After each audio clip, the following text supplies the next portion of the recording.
Charles, one of the best things of hosting this podcast is getting to sit down with people whose lives kind of read like a novel. That's right, Dana. And today's guest is exactly that. His story spans continents, decades, and some of the most dramatic moments in modern history. Sure does. We're talking about Dr. Robert E. Morris. He's a 1969 graduate of the University of Maryland School of Dentistry and one of this year's recipients of UMB's honorary Doctor of Public Service degree. Now, you might hear us a couple of times refer to ourselves as Maryland or University of Maryland during this program, and I just want to remind you, this is coming to you from University of Maryland, Baltimore, also known as UMB. His career has taken him from treating villagers in Vietnam to building public health systems in Kuwait to training the next generation of oral health leaders in the Caribbean and beyond. And along the way, he's faced life-changing challenges, including surviving 4 months in hiding during the invasion of Kuwait, which he later wrote about in his book, 120 Days in Deep Hiding. He's also a philanthropist who, with his wife, co-founded the My Tom House of Hope in Vietnam. They serve mothers and children affected by HIV and AIDS. And through it all, he's lived by the Jesuit values. They were instilled in him at Holy Cross up in Boston, and he carried this with him throughout his life during his time at UMB and beyond. And he reminds us that we all have to do hard things. I think our listeners are going to find Robert's story inspiring and humbling, a great person to talk to. So let's dive in and hear from this month's Changemaker.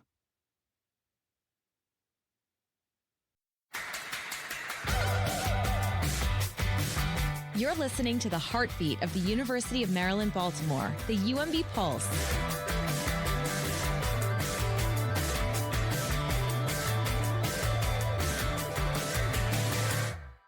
Dr. Morris, welcome. It's such a privilege to have you with us today. Thank you all, too. Thank you for inviting me and giving me the opportunity to discuss the many aspects of my career since I left the University of Maryland School of Dentistry. Yes, thank you very much.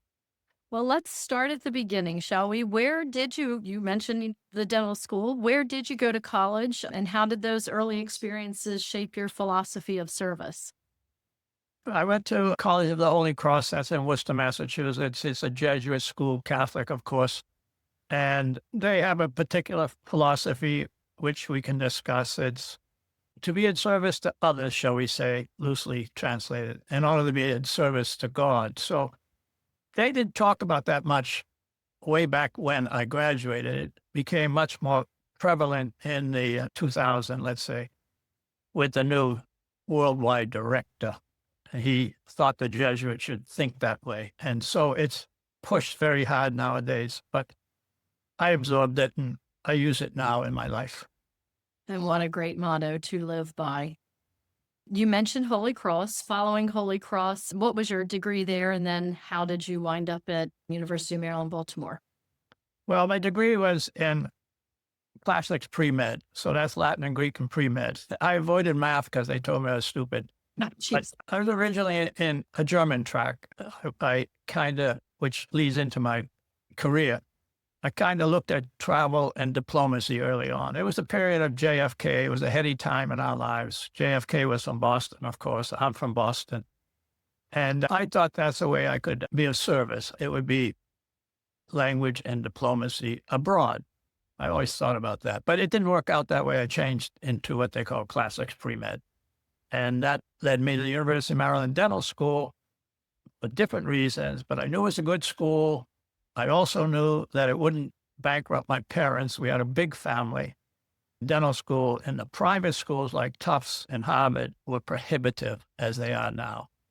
So in the end, I was very glad and happy to go to the University of Maryland School of Dentistry. And you got your DDS in 1969. Correct. How did your time at the School of Dentistry influence your career? It's a good question. And it can be answered, I think, in two ways. My understanding of the school was that it was a good school to go to for clinical experience, clinical practice. And that held up true. I was good enough in clinical dentistry, and that was all learned at Maryland. But later on, I joined the faculty, And I was exposed to Professor Ernie Moreland, PhD in education, who was trying to move the dental school away from a sort of seat of your pants lecturing system to a more scientifically based pedagogical approach to teaching. So I embraced that maybe more than anyone else I know in the school. And that led into a consulting position with the World Health Organization in the Caribbean, initially for 2 years, and then it extended on for 10 years. Dr. Morris, your career took you to Vietnam, Kuwait, Trinidad, and Tobago, and beyond. And I do want to ask you about those experiences, about what most shaped you as a leader in global health and dentistry. But you also told us beforehand you have something that you want to share with us and read that helps set the stage for that.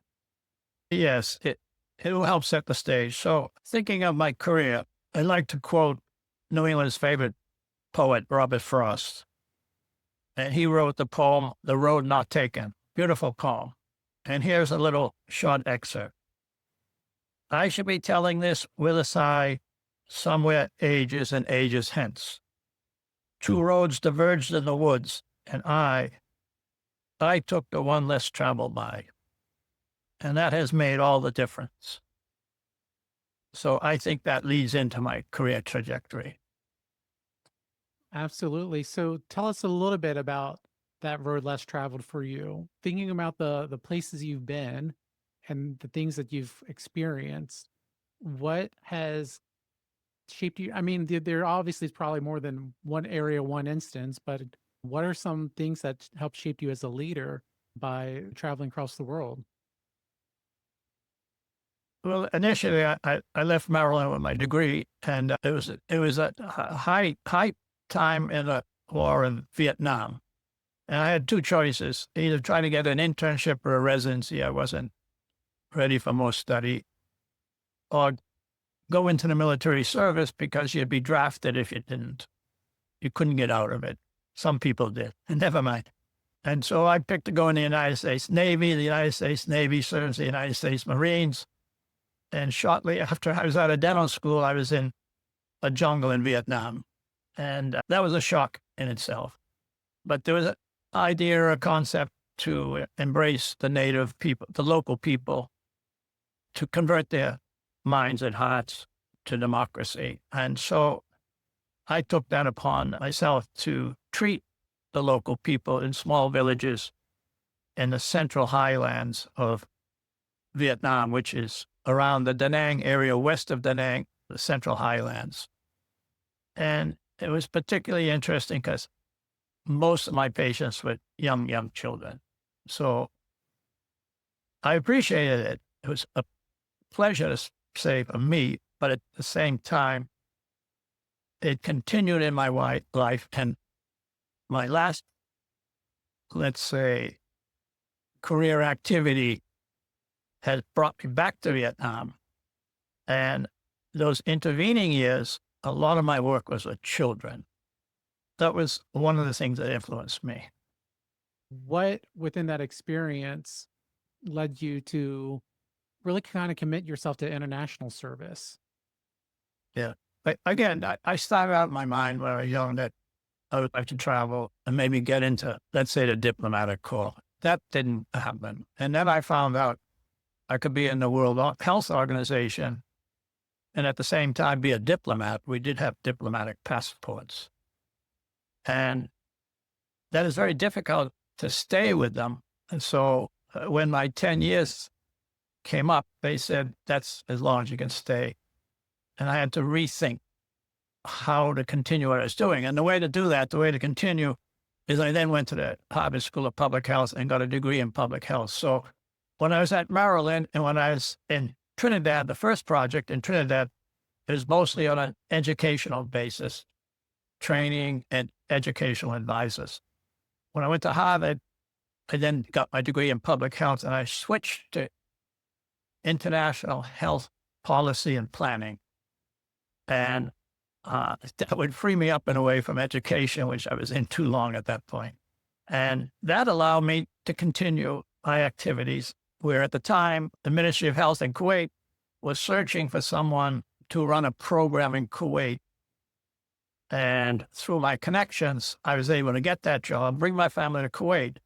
A very interesting thing about that job, as I reflected, and I didn't know about it then, it was training Palestinians in the diaspora.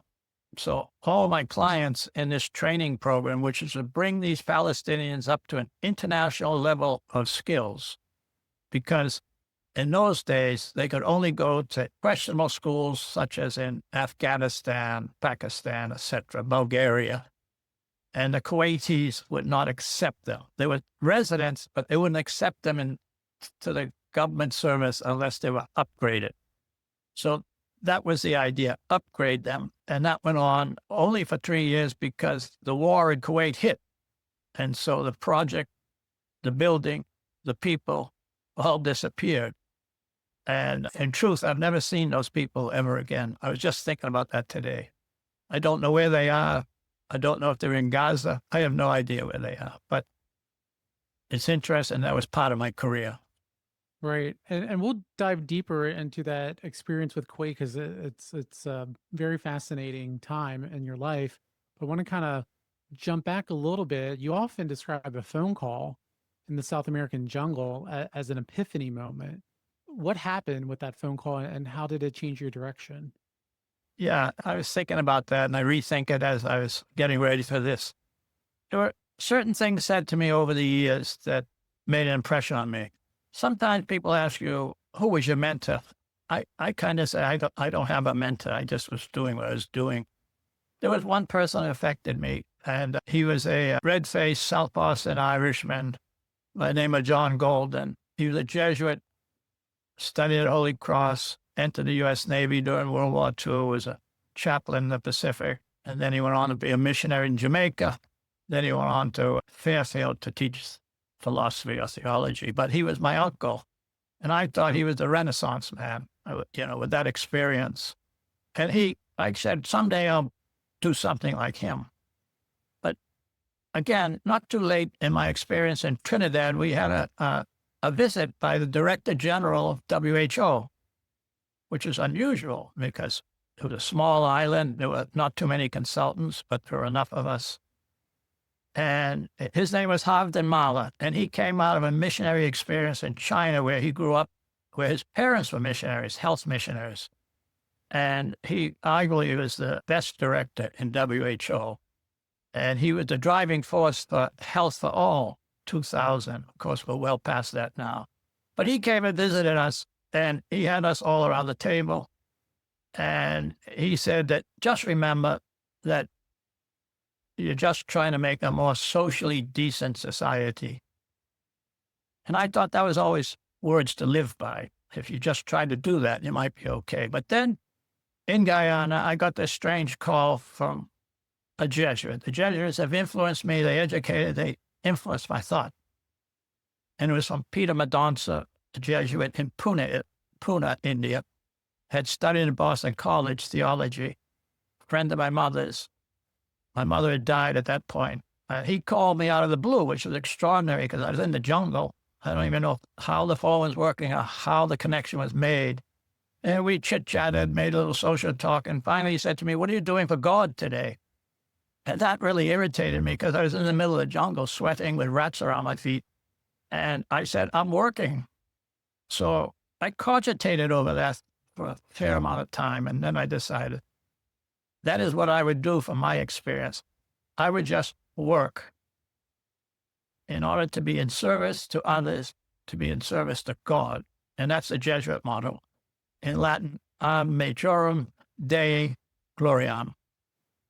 And I decided I would just do that and give my knowledge and experience, so much of it learned at the University of Maryland in clinical dentistry and in education. I would do that. I would give it and make it available to anyone who wanted my help. And that's how I continue my service right up to today. You've absolutely have been serving others throughout your career and your life with everything that we've read and heard so far. And we want to hop back across the globe where there is an intersection of a lot of religions in the Middle East and go back to Kuwait. and help tell the listeners what happened there. This was an especially difficult chapter for you, for your wife and your children, and share about that experience, how that affected you and your family, involving the capture and fear that you wind up writing about in your book, 120 Days in Deep Hiding. When I was doing my work, even though I tell you I'm in the jungles of South America, we didn't consider that risky at all. But we got to Kuwait, and Kuwait was invaded by the forces of Saddam Hussein, August the 2nd, I believe, 1990. Kuwait isn't just, or wasn't just a banana republic. It has a long history. It exists on the Dutch maps of the time, 1750, that type of thing, where, of course, Iraq didn't exist. Iraq was Mesopotamia. Kuwait was Kuwait. So the invasion took place. My family was not there. My family was on vacation because it was in the summer. So we had 2 children and my wife. They were in Boston, and they went to my wife's native Trinidad. They were vacationing in Trinidad. And August the 2nd, an explosion took place just out of the house. And that was the beginning of 130 days of pure hell, a roller coaster, emotions up and down constantly, people cheating on you, people stealing money, people getting you in trouble by laziness, by thinking they were heroic figures. All of us were not heroic. So over a couple of days, we were in hiding in our apartment right downtown. The way we knew an invasion took place is a bomb went off right outside my house in the cemetery across the street, and we could see the crater. And we were up on about the 13th floor of this apartment building living, and we could look out the windows and we could see in the distance soldiers walking on the ring roads. But we initially thought it was a coup. Then we realized, talking a couple of days before, that Hussein was going to invade. So the invasion took place. And then my family learned of it, and mostly they said, just don't go anywhere. Just stay where you are. Well, I went out after about the 3rd day, and I was captured. I became a prisoner. Then you could say I'm a prisoner of war, or you could say I'm a hostage. A couple of us managed to convince our captors that we were diplomats. Now, I had the diplomatic passport from the UN from before, but it was out of date. I had already changed the date. They told me later it was very sloppy work. I wouldn't make a good detective. And we convinced them, and they let us go. That was about 4 of us. So then we went into hiding again. And then, as I said in my book, I went into deep hiding. And deep hiding was taking you off the grid, so to speak, not using the phone, not bathing, not eating in the daytime, not turning the shower on, not flushing the toilets, because it could be heard all through this empty apartment building, which is about 900 apartments. A disconnect in the elevators so the soldiers wouldn't walk up 13 floors to find us, all this type of thing. But then bandits roamed through the building at night, trying to break into my apartment and all that. But we had put extra locks on the doors, and we put peepholes. There weren't any peepholes. We put peepholes so we could see out. But we made the peepholes smaller than normal so they could not even pick up our eyeball at the peephole. And that worked. That worked for keeping us safe. Meanwhile, my family had to deal with this back home. And particularly my older daughter was very traumatized. She was 11 years old. And of course, she just didn't know what was happening. And my wife didn't know what would happen. As we talked before, they just didn't know if I was coming home. And there was slight communication with the State Department, but certainly not enough. And my family was running around trying to get Voice of America into Kuwait. If you can believe it, in those days, Voice of America could not reach Kuwait. The younger daughter, who was only 4, just said not to worry because he'll be home for Christmas. Daddy will be home for Christmas. And in fact, after all this hiding, becoming an international hostage, sending tapes. We sent tapes out to ABC, NBC, BBC. Canadian news broadcast the tapes right after BBC broadcast them. And at that point, the reporters tracked the tapes to my wife, who didn't want them naming any names because the Iraqis would be watching the tapes at the same time. But basically, we were saying that if George Bush at that time doesn't do anything, we'll starve to death. Now, my sister, my older sister, rest in peace, she had already written me off. She had figured I'd never come home. So she prayed, and then we came home on a Catholic anniversary. December the 10th, we arrived back in Boston. The reason we arrived was that Saddam Hussein, as far as I know, Saddam Hussein let the hostages go. In truth, there were 9,000 hostages of so many nationalities there. There were about 250 American hostages that left the country at the same time I did on a Pan-American chartered flight. Other hostages that were wives of Kuwaitis, they were Americans but wives of Kuwaitis, didn't leave the country. They stayed there. But the trauma persists. Anyone will tell you that post-traumatic stress goes on for a long, long time. How did you get the message that it was safe to leave? That's a good question. In order to make it safe for me, I had to change my nationality on paper. So I tried with the UN passport that was out of date. I took my US passport and I hid it up in the air conditioning and the ceiling, figuring no one would look up there. So I needed a document, and for many years I kept this secret, but time has passed. So I would communicate short messages through the U.S. Embassy to my family, saying I had to, using code words, I had to change my nationality because the Americans, the British, and maybe the Canadians were being targeted for capture by Saddam Hussein to be used as hostages. So we had to have another nationality. And I sent this message, and the message was, tell my wife that I want to be on the Green Line. Now, if you're familiar with Boston, the Green Line is a trolley out to the med school, out to all the hospitals and all that, out to Newton. And I said, I want to be on the Green Line, saying they will understand I want an Irish passport. My grandfather on my mother's side had come over, so I was still eligible. My father's parents, they were Irish, but I was no longer eligible there.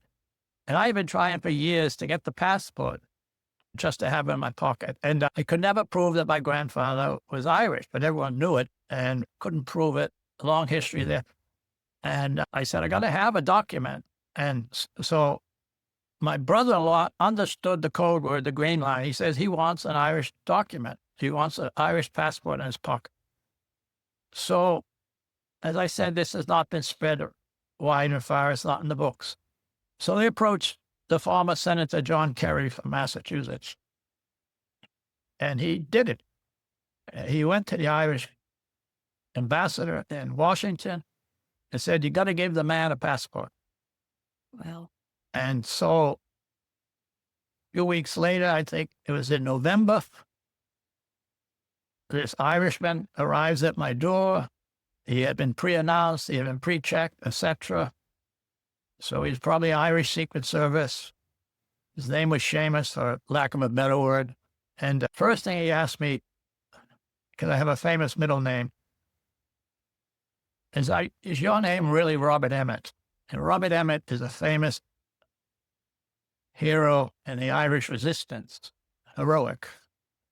his statue is on Massachusetts Avenue in Washington, D.C.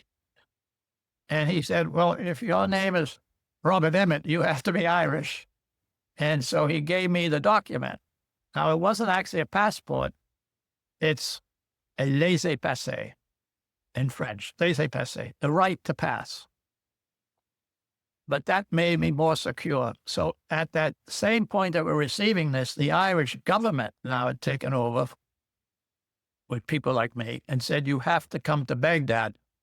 So we said, well, how do we get to Baghdad? We don't have any money. And they said, well, we'll get you the money, but you have to get on an airplane out at this Air Force base where they're running the commercial airplanes to Baghdad, which is probably an hour away by plane. So 2 of us went out there. The other fellow with me, he was kind of a sad sack. He had been drunk almost for 3 months, but never mind.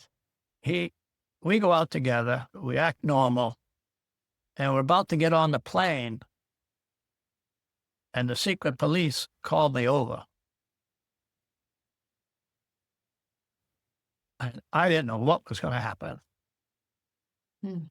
And my friend had already gotten on the plane. I was off the plane. I had been pulled aside. And he said, I want to check your documents again, something like that. He said, okay, go ahead. So we're now on the plane, and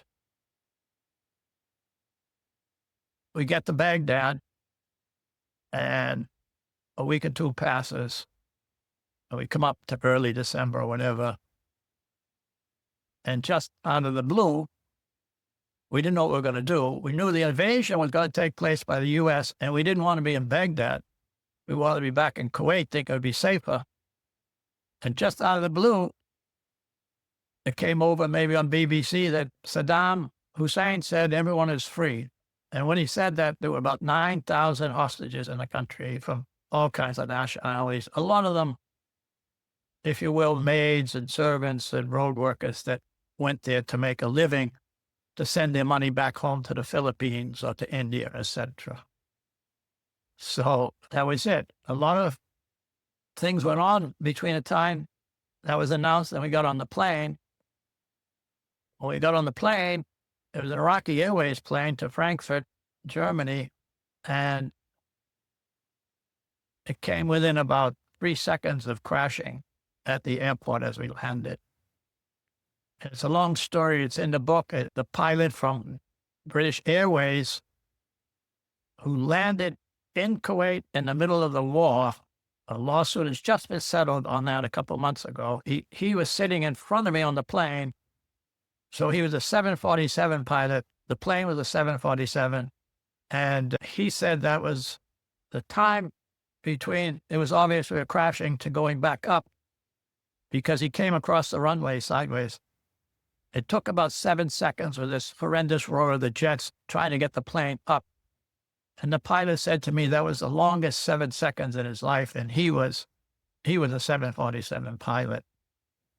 So we landed, and then we waited one day and we took Pan American Airlines. It was the last time I ever took Pan Am to Washington, D.C., to Andrews Air Force Base.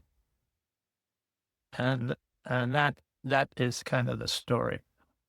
It's incredible. Sounds like this could be a whole movie. So it was offered to a movie. I already picked who I wanted to be me. Nice. And, you know, in the United States, we go so fast. My lawyer wanted $50,000 to start the talks. They said we give $5,000. And by that time, General Schwartzkoff, if you remember Schwartzkoff, started the invasion of Iraq. So no one was interested in a movie any longer. So you get to Andrews Air Force Base. What did it feel like touching down on American soil at that time? That was another interesting experience. My sister worked for Pan Am. She got some tickets for my wife and 2 children to come down to meet me at Andrews. And they knew when the flight was coming in. And, you know, in typical bureaucratic fashion, they tried to massage the arrival of us into some kind of everyone wave their flags and be happy, you know, we're all back. I'm not sure if those bureaucrats in the State Department understood what we had been through And we just want to get out of there. And so the relatives are all in the gym, and they said, all right, first they kept us away from them. And then I said, that's it. I'm going out. I'm in America. I'm going out. And so I just left this bureaucrat who was standing up there telling us, wait, wait, wait. I just left him and ran in and looked for my children and my wife and my dear wife. And there they were. And we just embraced for about 45 seconds. I picked up my little daughter who was 4. And I'll always remember this. She had a tiny American flag in her hand, and she was waving it under a basketball hoop. And I thought that was so American, so symbolic. And then all the reporters gathered around and all that. And then so interviews for weeks on end with the news. That's just an incredible story. Thank you for sharing it. And I feel like I can feel emotional just hearing you talk, especially about your children and your wife and being reunited with them. I think this reinforces what you said your mantra was, or that you had learned we all have to do hard things. And these were certainly hard times that, many of us have never even heard about or known. So I hope our younger alumni appreciate you sharing such details about that story. Robert, let's pivot for a minute and talk a little bit about some of the great things that you have done. One in particular being the My Tam house in Vietnam that you and your wife founded. Can you share a little bit about what drove you to do that and how you've worked together and just what the goal of that was? Yes, of course, we're discussing my career and the trajectory and the fact that I was involved in international health, if you will, international policy and education. And my work was population-based, so to speak. It was never just seeing a patient, a next patient, next patient. I didn't want to do that. I didn't want to do clinical dentistry. I wanted to affect society through changing the population the best I can, and whatever the size of the population is. So I had finished up the work in Kuwait. We had done it very, very successfully. Very, very successful program where all the Kuwaiti children from, let's say, 5 to 12 were in a disease prevention program. And that program developed into something equivalent to the Scandinavian countries' approach, which put it on par with the northern countries of Europe, which were the gold standard in those days, and the best in what's called Southwest Asia. Kuwait's in Southwest Asia. So the program finished up. It was time to go home. It was time to retire.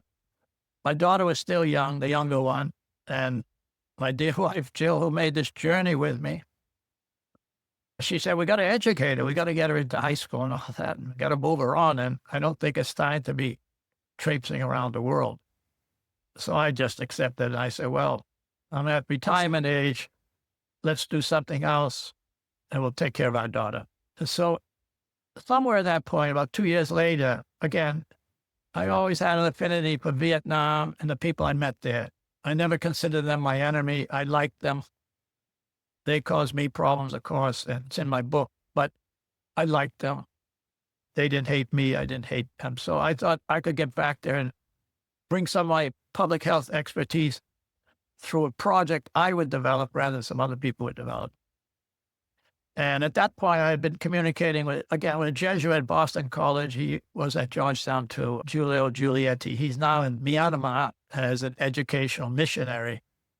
And I knew he had been going to Vietnam, and I knew Vietnamese were visiting him at Boston College. I said, I'm interested down the line of trying to find a health project that I could do simply and be involved in. And he just said, give me the resume. And I did. And a while went by, and he called me at one point and said, let's go out to dinner. He said, would you be willing to sponsor an orphanage? And Jill and I were together. And I felt, strangely, in the sunset of our careers, it was a most fantastic offer, whatever it meant, to be able to help sponsor people who don't have any place to go. So it turned out it was an orphanage for HIV/AIDS children. And it was founded by a Father John Twy, who belongs to the Order of St. Camillus, which is missionaries of the infirm from Italy. And they are religious people, but they're all health professionals, the full range of health professions. And their main focus was in Italy with old age homes and bringing the aged through their end of life. But with the Italian health system, the public health system, the government took that over. And then they would maybe stay there, but the government paid for everything. So they really didn't have that much to do. So over in Vietnam, this young priest joined the order, and then he became the leader. And I'd say the first thing he did was to establish this orphanage. So after going over and meeting him, we agreed that we would provide, in the language of international development, we would provide the seed money or the startup money for the orphanage, and then we would provide whatever public health experience we could provide, educational experience, etc. And so we did that. And for him, for the priest, he equates that Jill and I were the founders of the orphanage, and Jill and I say we're not the founders. He is. And it's 20 years this year. I was hoping he's coming next month. He's not. It's 20 years. It's been a fantastic experience. It is, in my own mind and others, the best orphanage in Vietnam. It's a full social service program. It also includes mothers with HIV. The infants are all HIV positive, AIDS positive, or they're affected by AIDS, being that the brother or sister have AIDS. And then the mothers who live have AIDS. And we have reached 1,000 clients over the years. And just for this talk, I was doing a little data analysis. And over 20 years, this year, 20 years, we've had a 1.7% mortality rate, where the expected mortality rate in a group of children like that, children with AIDS but being treated, would be up about 5 to 7%. And if children weren't treated, the mortality rate is 35%. So the orphanage, and Jill and I take no praise at all for it. The orphanage is highly successful and, in my mind, the best in Vietnam. So it was just wonderful. It came out of the blue, and it made the sunset of our career, if you will, more rewarding than anything else. Do you feel like all of that work in some ways helped to destigmatize AIDS and HIV in those communities? That's what we've discussed in the last several months, the last couple of years, that I asked Father John Twy, I asked him, why do we have less clients? He said, well, they're going back home. And a lot of them are getting older and they're graduating, going up to college. Some are going back home, he said, because we've talked to the people in Saigon, Ho Chi Minh City it's called, and now they understand that the child is on one tablet a day, can go to school, doesn't have to tell anyone. Teachers can keep their mouths shut, so to speak. And that's it. No one has to know anything. Or they can come home. The mother and father have died. They can come home and be with the extended family. Yes. And again, that's the way Father Twy works. Many people, and it's in the international literature, it's online, they call him a living saint. So he is without a doubt the most remarkable person I've ever met. So again, we were very lucky. We just fell upon it, so to speak. And we were able to give a little money to start it up. You do a lot of great things with that house in Vietnam, and I saw you set up ways for the mothers to earn income too, right? Like dressmaking, right? Yes, there was a talk as we went along where there were more mothers, and how could the orphanage or the center, allow them to be more prosperous in life, because they've probably lost their husband, they have no money, and they're sick, but they're on medicine. And so different ideas came up, and some things worked, some things failed. I noted, and the priest's father had a flower farm not too far away. I said, why don't we do some of those high expensive flower arrangements, have them do flower arrangements, take them around to the embassies, the hotels and all that. And that worked for a while, but the orphanage found out that the driver taking the flowers around was stealing the money. So that it happens. It always happens. And then they got into some dressmaking, which my wife is very familiar with. And they got some high-end sewing machines from Japan. If you're into that business, those are high-end. And they were able to start making these wedding dresses, which are very important in Vietnam during New Year's. New Year's is called Tet, the Tet holiday. So certain Tet holidays, everyone's getting married who's going to get married. So it's a good chance to charge a lot of money, so to speak, and do a beautiful dress. And the ladies, my wife who knows it, said they know what they're doing. So that was wonderful. Yes, that was one of the ways of making money. Yeah.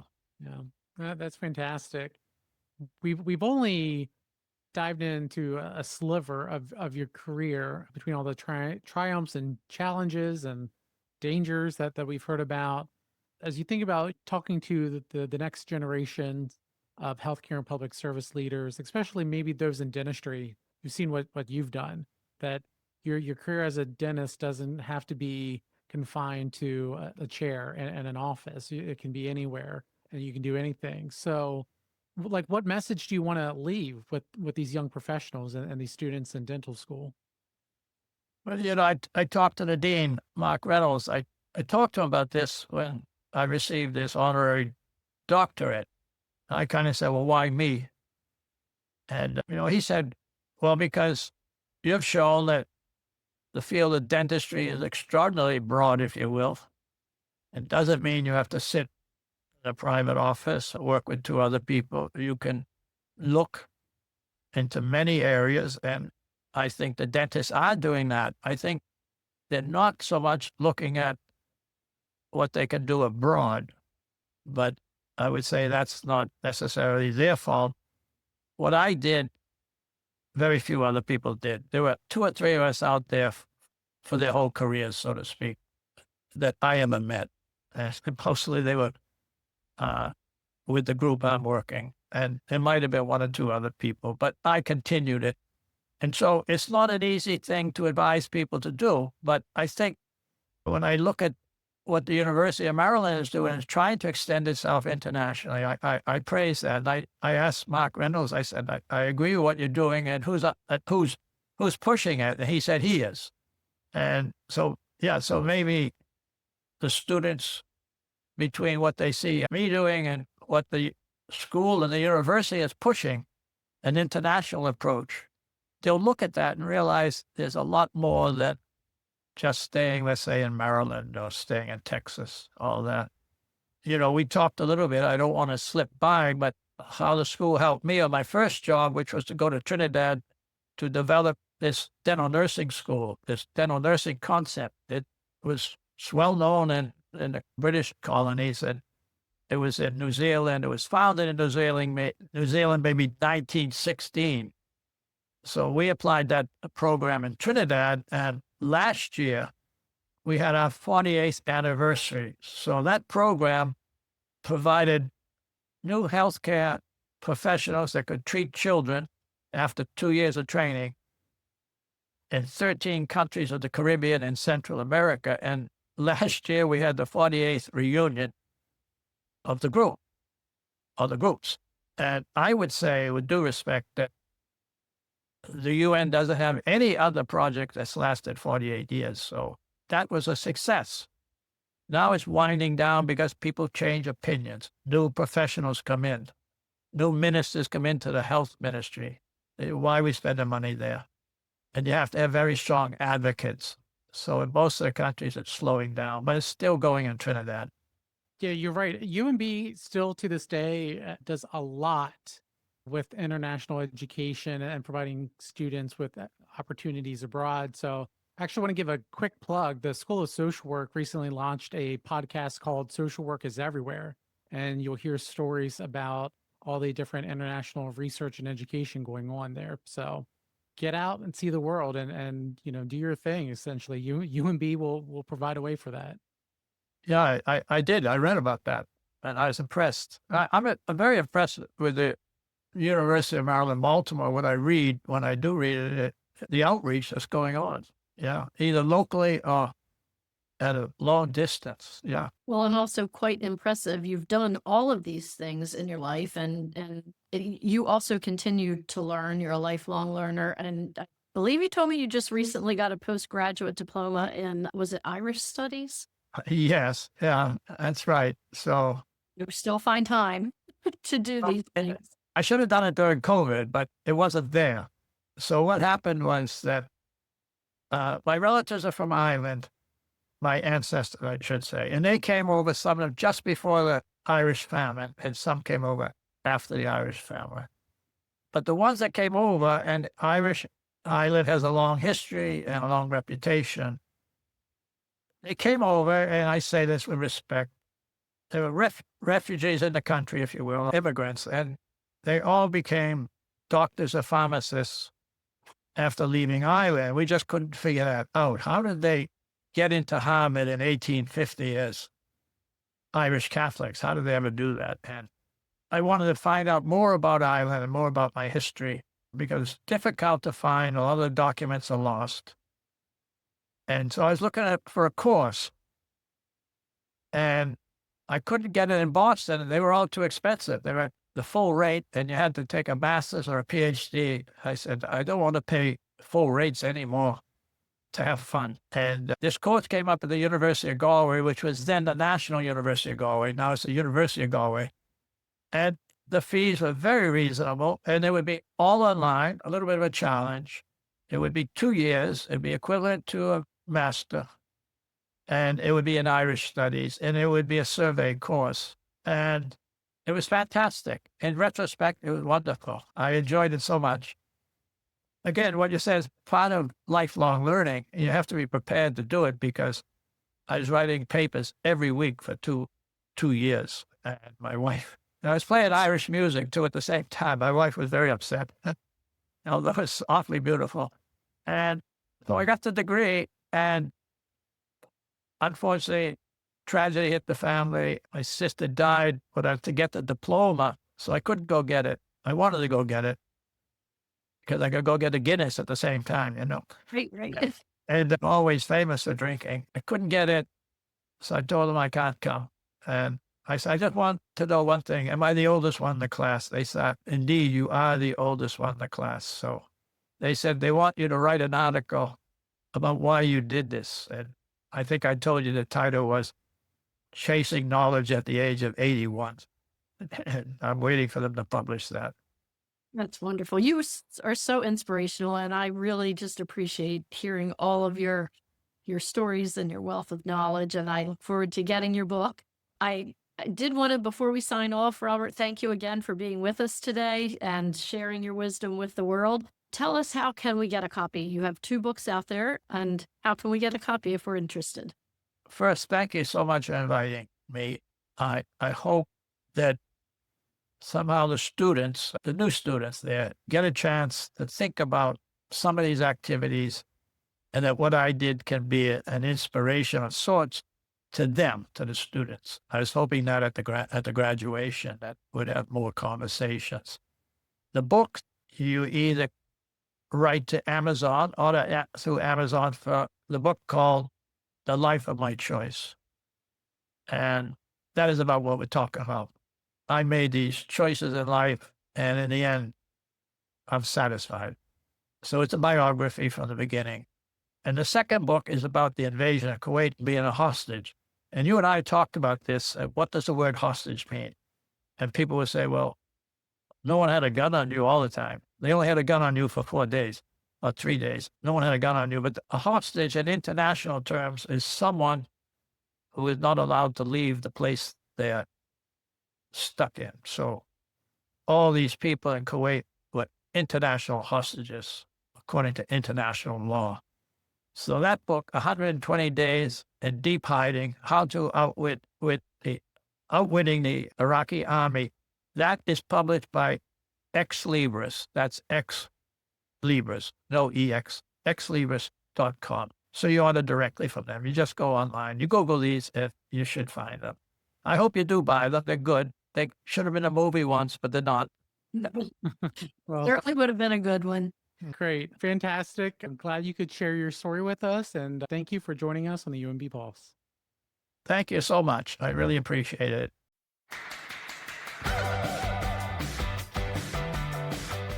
The UMB Pulse with Charles Chalet and Dana Rampolla is a UMB Office of Communications and Public Affairs production. Edited by Charles Chalet, marketing by Dana Rampolla.